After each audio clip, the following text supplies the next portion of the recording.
El tercer secreto. Precisamente como había previsto la Virgen María en 1917, la Segunda Guerra Mundial dio comienzo durante el pontificado de Pío XI, en la misma época en que José Stalin proseguía con su política de exterminio de los católicos y de exportación, desde la Rusia soviética, del comunismo internacional.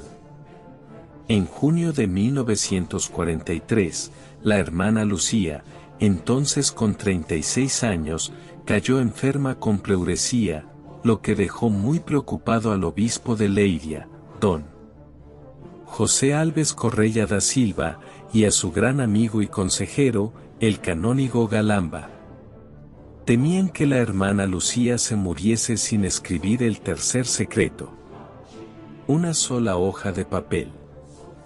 En vista de ello, se deduce con claridad que el secreto suponía la existencia de dos documentos, uno, dentro de un sobrelacrado, y otro, que estaba en el cuaderno de apuntes de la hermana Lucía. De no ser así, ¿por qué razón ella le iría a entregar el cuaderno junto con el sobrelacrado? De momento, concentrémonos en lo que había dentro del sobrelacrado.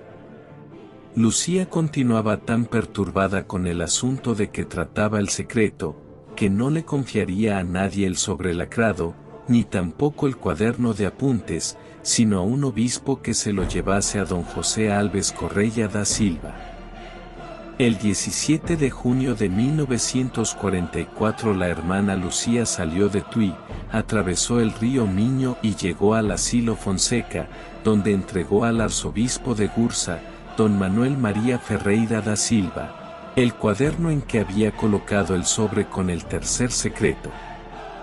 Ese mismo día el arzobispo le entregó el secreto al obispo de Leiria en su casa de campo, cerca de Braga, y éste lo llevó al palacio episcopal en Leiria.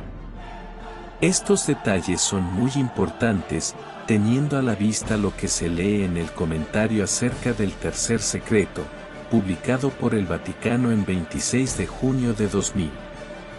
Esa publicación no responde fidedignamente al original escrito por Sor Lucía. Desde el principio, ha sido testimonio unánime que el tercer secreto estaba redactado en forma de carta, en una hoja de papel. El padre Joaquín Alonso, archivero oficial de la documentación sobre las apariciones de Fátima, relata que tanto la hermana Lucía como el cardenal Ottaviani le aseguraron que el secreto estaba escrito en una única hoja de papel. Lucía nos dice que lo ha escrito en una hoja de papel. El cardenal Ottaviani, que lo ha leído, nos dice lo mismo, ha escrito en una hoja. El cardenal Ottaviani, en aquel entonces prefecto de la Congregación para la Doctrina de la Fe, declaró que había leído el tercer secreto, y que éste estaba escrito en una única hoja de papel. Dio testimonio de ello el 11 de febrero de 1967, durante una conferencia de prensa, con ocasión de una reunión de la Pontificia Academia Mariana en Roma. Dijo el cardenal. Y entonces, ¿qué fue lo que hizo ella, Lucía, para obedecer a la Santísima Virgen? En una hoja de papel escribió, en portugués, lo que la Santa Virgen le había pedido que dijese. Para revelar al mundo en 1960, ¿por qué en 1960? El año 1955 el cardenal Ottaviani le preguntó a la hermana Lucía por qué razón no se debería abrir la carta antes de 1960.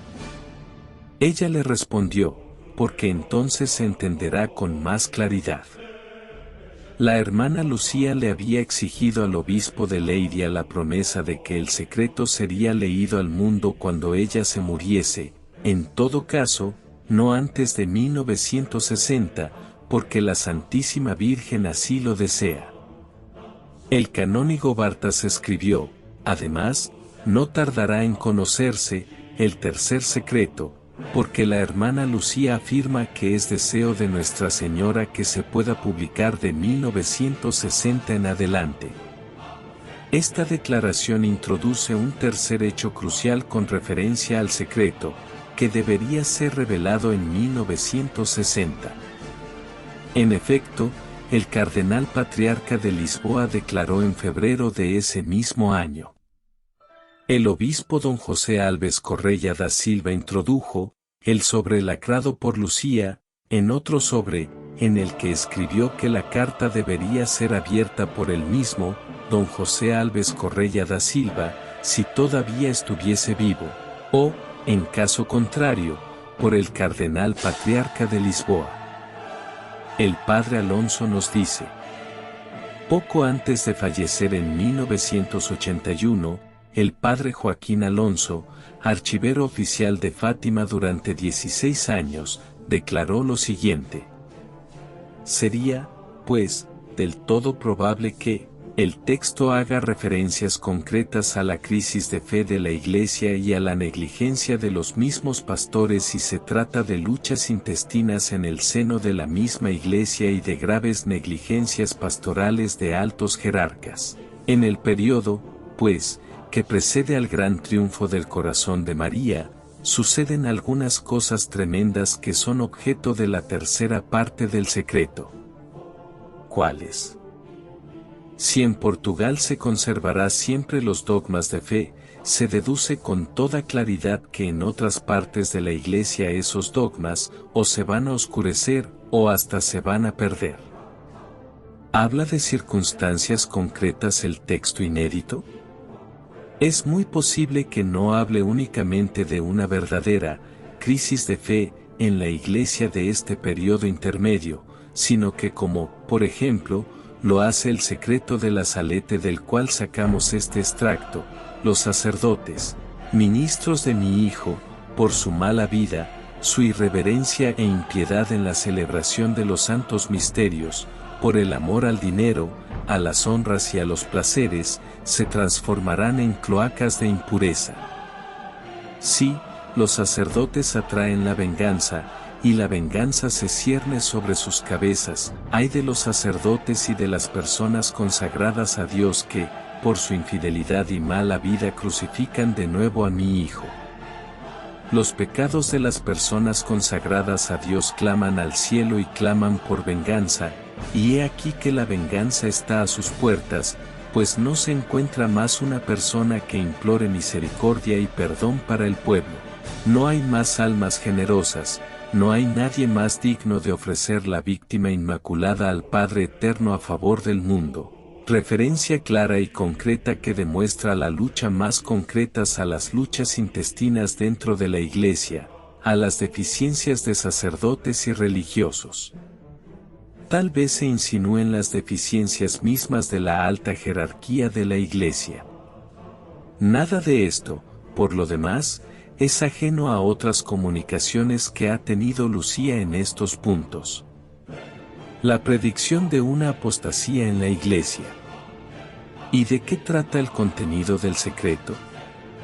Vamos a volver ahora a la frase reveladora: en Portugal el dogma de la fe se conservará para siempre, etc., la cual, como ya indicamos anteriormente, en la cuarta memoria de Lucía aparece al final del texto íntegro de las dos primeras partes del Gran Secreto.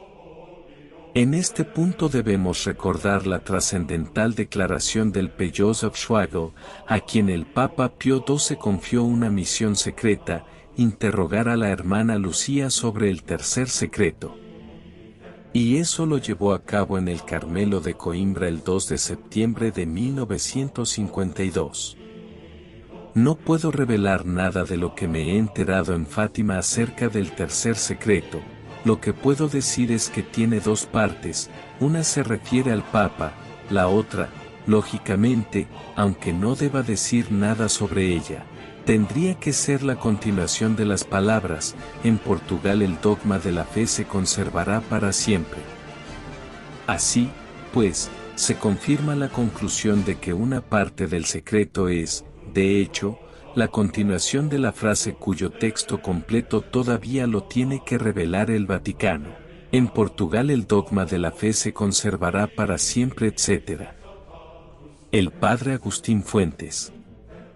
El día 26 de diciembre de 1957 el padre Fuentes entrevistó a la hermana Lucía.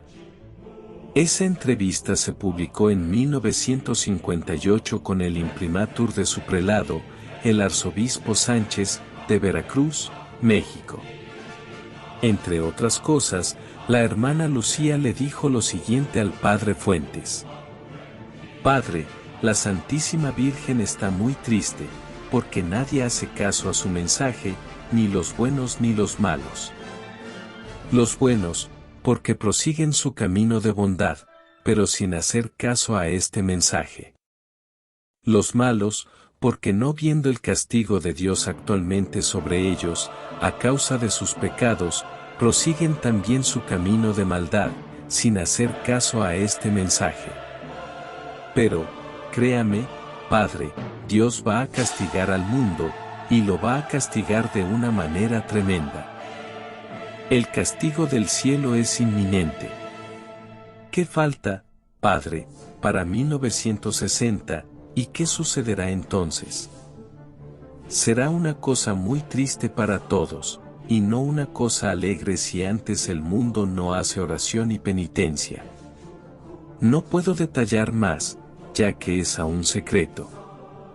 Es la tercera parte del mensaje de Nuestra Señora, que aún permanece secreto hasta esa fecha de 1960. Dígales, Padre, que la Santísima Virgen, repetidas veces, tanto a mis primos Francisco y Jacinta, como a mí, nos dijo, que muchas naciones de la tierra desaparecerán sobre la faz de esta, que Rusia sería el instrumento del castigo del cielo para todo el mundo, si antes no alcanzábamos la conversión de esa pobrecita nación. Padre, el demonio está librando una batalla decisiva con la Virgen, y como sabe qué es lo que más ofende a Dios y lo que, en menos tiempo, le hará ganar mayor número de almas, está tratando de ganar a las almas consagradas a Dios, ya que de esta manera también deja el campo de las almas desamparado, y más fácilmente se apodera de ellas. Lo que más les aflige al corazón inmaculado de María y al Sagrado Corazón de Jesús es la pérdida de las almas de los religiosos y de los sacerdotes. El demonio sabe que los religiosos y los sacerdotes que fracasan en su magnífica vocación arrastran consigo al infierno numerosas almas. El demonio quiere apoderarse de las almas consagradas. Intenta corromperlas a fin de adormecer las almas de los laicos y de ese modo llevarlas a la impenitencia final. Pío XII confirma que el secreto prevé una apostasía en la Iglesia. Pero quizás sobre este asunto, el testimonio más notable, si bien tenga una importancia indirecta, es el del cardenal Eugenio Pacelli, antes de haberse convertido en el Papa Pío XII, cuando todavía era secretario de Estado del Vaticano, durante el pontificado de Pío XI. Hablando aún antes de que la hermana Lucía hubiera escrito el tercer secreto, el futuro Pío XII hizo una asombrosa profecía sobre una futura convulsión en la Iglesia. Me preocupan los mensajes de la Santísima Virgen a Lucía de Fátima. Esa persistencia de María sobre los peligros que amenazan a la Iglesia es un aviso del cielo contra el suicidio que significa alterar la fe en su liturgia, en su teología y en su espíritu. Oigo a mi alrededor innovadores que desean desmantelar el santuario, apagar la llama universal de la Iglesia, rechazar sus ornamentos y hacer que sienta remordimientos por su pasado histórico. Monseñor Roché, biógrafo del Papa Pío XII, observó que, en ese momento de la conversación, Pío XII, en respuesta a una objeción, afirmó: llegará un día en que el mundo civilizado negará a su Dios, en que la Iglesia dudará, como dudó Pedro. Ella será tentada a creer que el hombre se tornó Dios. En nuestras iglesias, los cristianos buscarán inútilmente la lamparilla roja en donde Dios los espera. Como María Magdalena llorando ante el túmulo vacío, se preguntarán, ¿a dónde lo han llevado? Es extraordinario que el futuro Papa vinculase expresamente esta probable intuición sobrenatural de la inminente devastación en la Iglesia a los mensajes de la Santísima Virgen a Lucía de Fátima, y a esa persistencia de María sobre los peligros que amenazan a la Iglesia.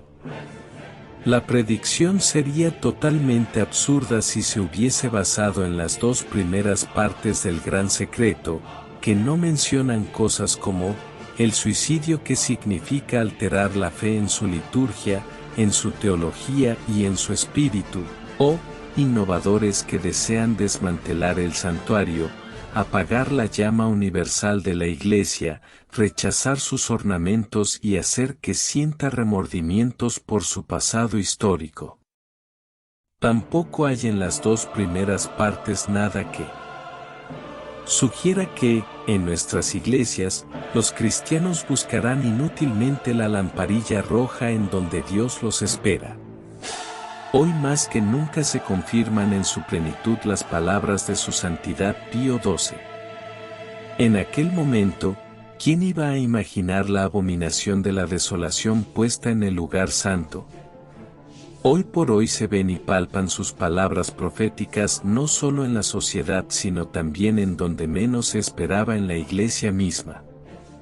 Estamos asistiendo a una autodemolición de la sociedad y, sobre todo, de la Iglesia. ¿Cómo sabía estas cosas el futuro Papa Pío XII?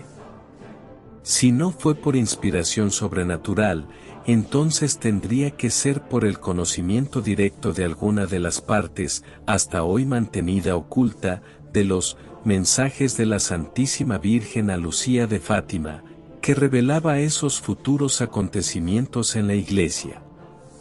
En resumen, todas las declaraciones acerca del contenido del tercer secreto, desde 1944 hasta al menos 1984, el año de la entrevista a Ratzinger, atestiguan que el secreto se refiere a una catastrófica pérdida de la fe y de la disciplina en la Iglesia, constituyendo una brecha para las fuerzas organizadas contra ella, los tales innovadores, que el futuro Papa Pío XII oía, a mi alrededor, vociferando en pro del desmantelamiento del santuario y de modificaciones en la liturgia y en la teología católica.